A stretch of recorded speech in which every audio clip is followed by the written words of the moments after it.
Hello fellow racers, welcome to the track guide of the French F1 circuit of Le Castellet, a circuit built in 1971.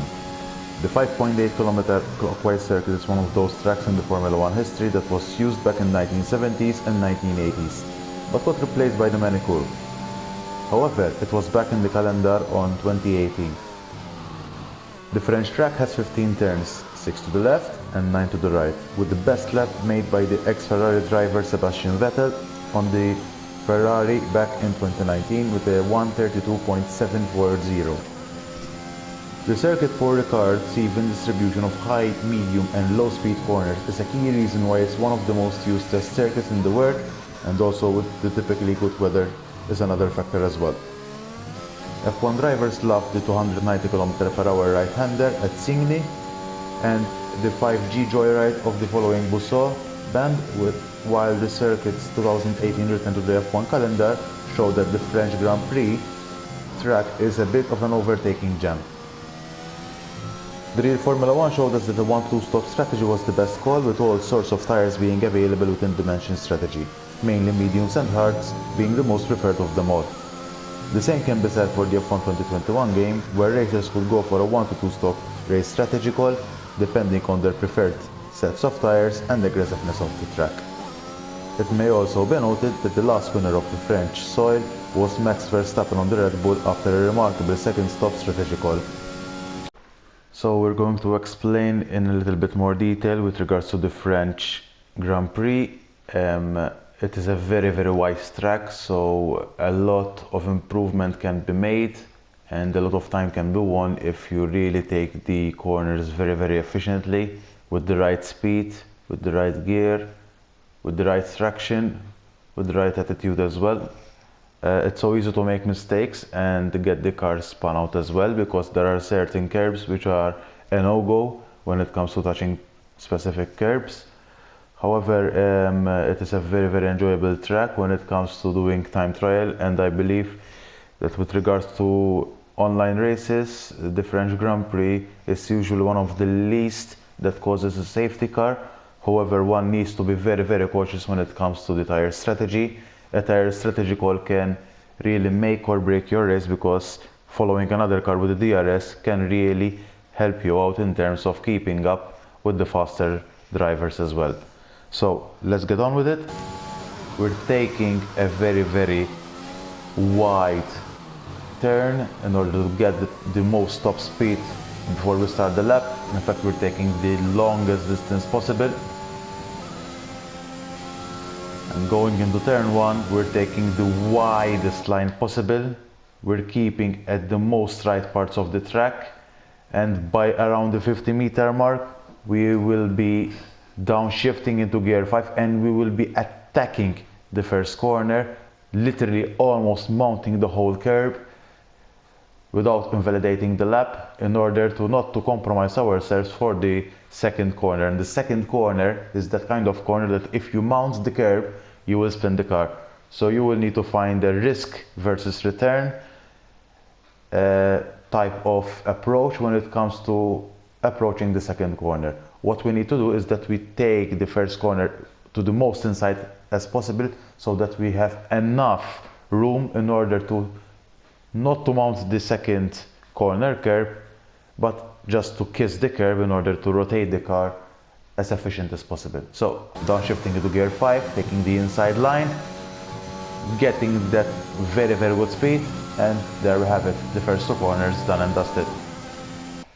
When it comes to these corners, I admit that I believe that I lost a tenth of potential, but of course with the remainder of the track, you will notice that it was done pretty much efficiently as well.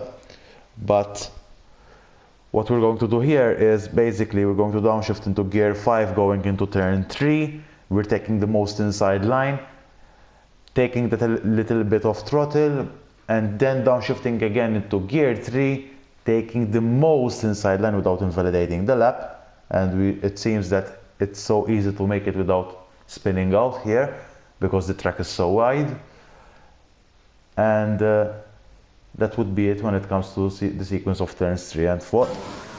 Downshifting to gear 5, now downshifting to gear 3, keeping to the inside part as possible, As you may have noted, I have not maximized out of these couple of corners. I believe I lost around a tenth here, but it doesn't matter. Beyond this point, we kept the gear 3, and now we're going to brake and downshift into gear 2, and we will attack this turn in order to get as much rotation as possible. And from there on, we will be slowly accelerating, short shifting until gear 5 without making the car spin. It's so easy to make the car spin here, especially if you touch turn 6 curb. So one needs to be very, very careful when it comes to re-accelerating the car after this turn. But if you take it very, very efficiently, the car will get the right rotation and the right speed, and you can win a lot of time going into the back straight and having additional DRS and additional speed and additional time winning as well. So let's take this turn, downshifting into gear 2, taking that curve, getting the rotation without touching the curve here, taking the widest line, taking the full speed here without making the car spin, and there we have it, the long straight, turning on the DRS, and now we are arriving at the chicane. By the 75 meter mark, which is somewhere here, by the 75 meter mark, we're going to brake, and we're going to literally attack this corner, literally mount the curb, attacking by all means, because the more inside line we take, the better would be for the the consecutive corner, and therefore we would get the better exit speed in that regard as well. So we're downshifting into gear 4, attacking the corner, and here we're going to downshift again into gear 3 and literally attack the inside part of the corner without invalidating the lap. Getting the throttle on, taking the shortest distance possible without making the car spin, and there we have it.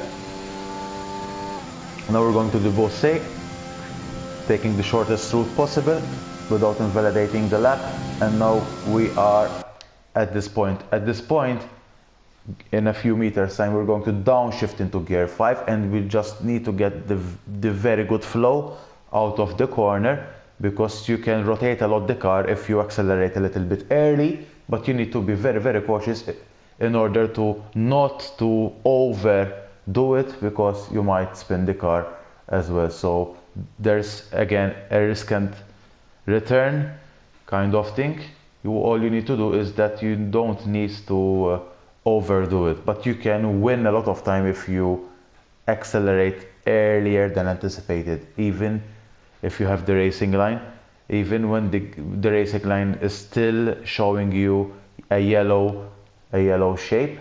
So that won't matter. You could accelerate a little bit early in order to get that extra rotation, that kind of semi-spin, but it's not a spin per se, if you hold the car very well, and you can win a lot of time, as it was done in this part. So downshifting into gear 5, accelerating slightly early, getting that rotation, and there we have it. Beyond this point, we're going to take a very, very wide line, and we're going to downshift into gear 3. And from that wide line, what we're going to do is that we're going to attack the inside line without touching the curb. And this is a very, very important point. If you touch the inside curb here, your lap is gone. Your lap is done, because the car will spin.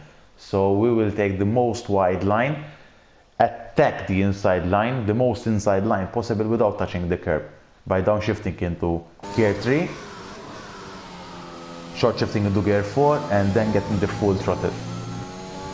Now we are arriving at the last two corners. At this point, we're going to downshift into gear 4, but then as we approach the turn, we will be on gear 3 potentially. We're going to downshift until gear 2, and this is a very, again, a mix of a risk and return, because you would need to attack the inside line. You would feel the car going off a little bit in terms of traction, so you're getting that rotation, so you want to get a little bit of extra speed. So at the same time, you're compromised a little bit when it comes to potential spinning the car. So there's this element of risk and return. but if you take it very efficiently, again, you can win a lot of time from your lap. So downshifting into gear 4, taking the most inside line possible, even downshifting into gear 3 as you have may seen here, but again, we're playing with the gears here to get that extra bite in terms of the turn. And now going into the last turn, we're going to literally attack the inside line, but not accelerate as early as possible.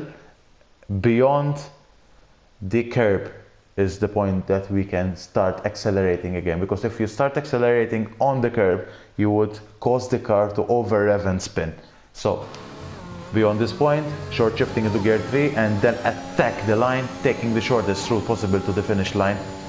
And there we have it, with the DRS on, taking the fastest lap possible when it comes to this track.